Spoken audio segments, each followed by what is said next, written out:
Olá, galera do Supletivo Maria Helena. Sou a professora Vilani e vou dar aulas para vocês na disciplina de História. Espero colaborar aí com o conhecimento básico dos assuntos que a gente irá desenvolver aí ao longo da disciplina. A História. Antes de dar início aí a alguns assuntos, vamos ver um pouquinho aí o conceito básico do que é História. É a ciência que estuda a vida do ser humano através do tempo, desde os primórdios da antiguidade, desde a teoria da existência aí do ser humano. E é muito importante o conhecimento, um pouco do conhecimento sobre a história do passado, até porque para entendermos melhor o nosso presente. Esses estudos sobre o passado ajuda aí no entendimento como nós chegamos até aqui e também serve para a evolução de nós como seres humanos. Então, esse estudo ajuda a evitar que erros cometidos por nossos antepassados, como as grandes catástrofes, as grandes guerras, os erros cometidos no passado não se repitam, certo? No presente. E ajuda também o homem aí a melhorar o futuro, a melhorar aí a sua vida em sociedade, certo? Então, não existe uma possibilidade de repetir algo que ocorreu no passado, mas esses estudos ajudam a melhorar o homem na sociedade, certo? Como o homem ele é o elemento que pode modificar a história, ele pode transformar os acontecimentos, ele pode melhorar a sociedade como elemento dessa história. Quem faz a história? Todos nós, seres humanos, fazemos parte da história, somos o principal elemento da história. Então, homens, mulheres, crianças, ricos, pobres, certo? Todas as nossas ações, todas as nossas atitudes fazem parte da história. As guerras, momentos de paz, certo? Governantes, os governados, tudo isso fazem parte aí da história. Lembrando que nos livros mais antigos era muito comum a gente perceber um destaque maior para os reis, para as famílias ricas tradicionais.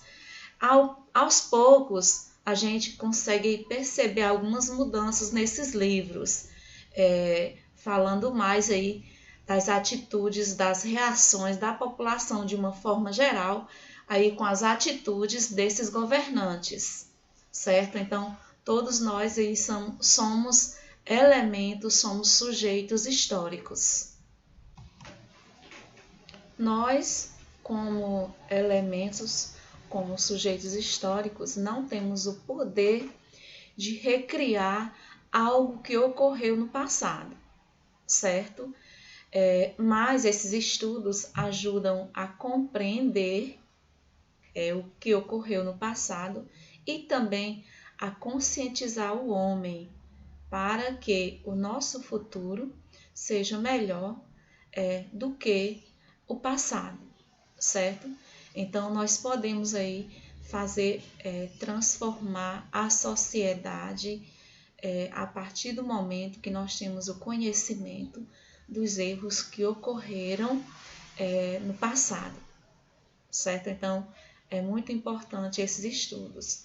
Não é apenas um conhecimento para você passar numa prova, um conhecimento repetitivo, não. É muito importante você avaliar, questionar, compreender os acontecimentos do passado para que esses erros não sejam cometidos novamente. Então, é importante a gente ter esse conhecimento histórico. Dividindo a história. a nossa história ela foi dividida em dois períodos. A pré-história, certo? Que é a história do ser humano antes do surgimento da escrita, e nós temos a história que é depois do surgimento da escrita. Essa divisão foi feita até o século XIX, porque a escrita era a única fonte confiável de estudo histórico. Não era considerado como fonte confiável de história objetos encontrados por paleontólogos, arqueólogos, como utensílios domésticos, armas rudimentares utilizadas por os povos antes da escrita.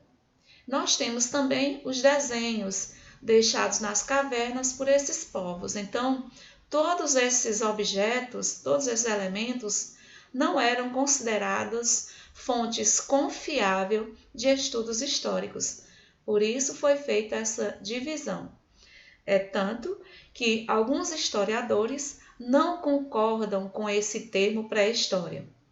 Afinal de contas, tudo que envolve o ser humano faz parte da história, independentemente se existia ou não a escrita.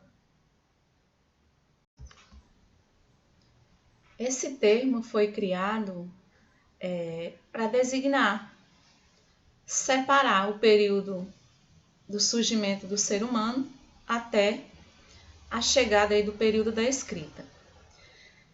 Muitos historiadores discordam. Vamos citar um exemplo.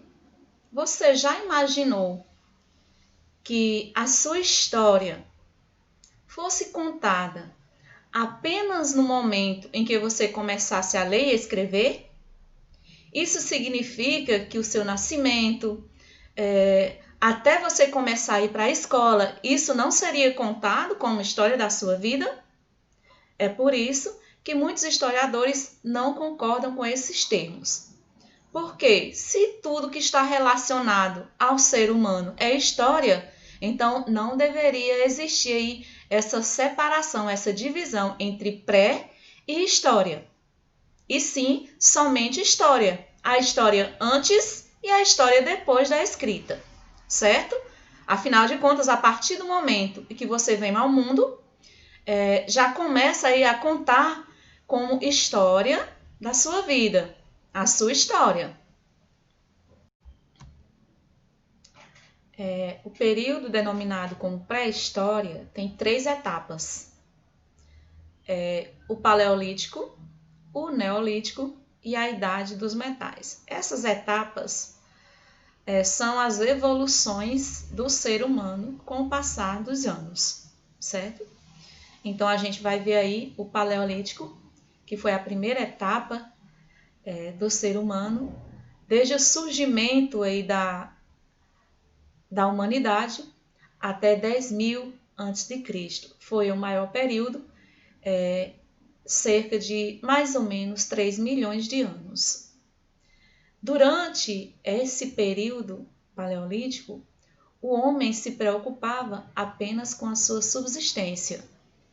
Ele caçava, pescava, fazia coleta de frutos e sementes e faziam alguns objetos para caça, objetos com dentes de animais e pedras lascadas. O homem ainda não conseguia polir a pedra, era apenas pedra lascada. E é por isso que esse período também é conhecido como período da pedra lascada.